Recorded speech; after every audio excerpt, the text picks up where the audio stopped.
The book of 1 Chronicles. In the Old Testament. Read from the New King James.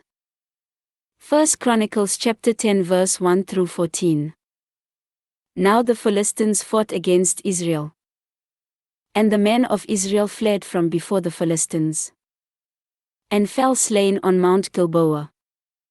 Then the Philistines followed hard after Saul and his sons. And the Philistines killed Jonathan, Abinadab, and Malchishua, Saul's sons. The battle became fierce against Saul. The archers hit him, and he was wounded by the archers. Then Saul said to his armor-bearer, "Draw your sword, and thrust me through with it, lest these uncircumcised men come and abuse me." But his armor-bearer would not, for he was greatly afraid. Therefore Saul took a sword and fell on it. And when his armor-bearer saw that Saul was dead, he also fell on his sword and died.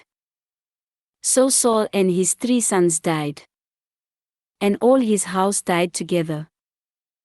And when all the men of Israel who were in the valley saw that they had fled and that Saul and his sons were dead, they forsook their cities and fled. Then the Philistines came and dwelt in them. So it happened the next day, when the Philistines came to strip the slain, that they found Saul and his sons fallen on Mount Gilboa. And they stripped him and took his head and his armor, and sent word throughout the land of the Philistines to proclaim the news in the temple of their idols and among the people. Then they put his armor in the temple of their gods, and fastened his head in the temple of Dagon.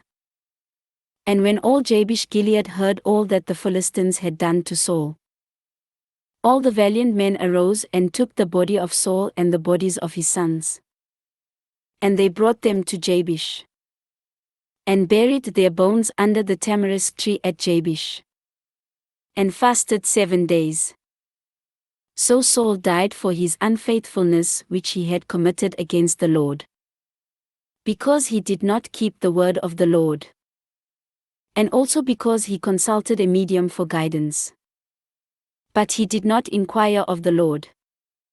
Therefore he killed him, and turned the kingdom over to David the son of Jesse. This ends 1 Chronicles 10.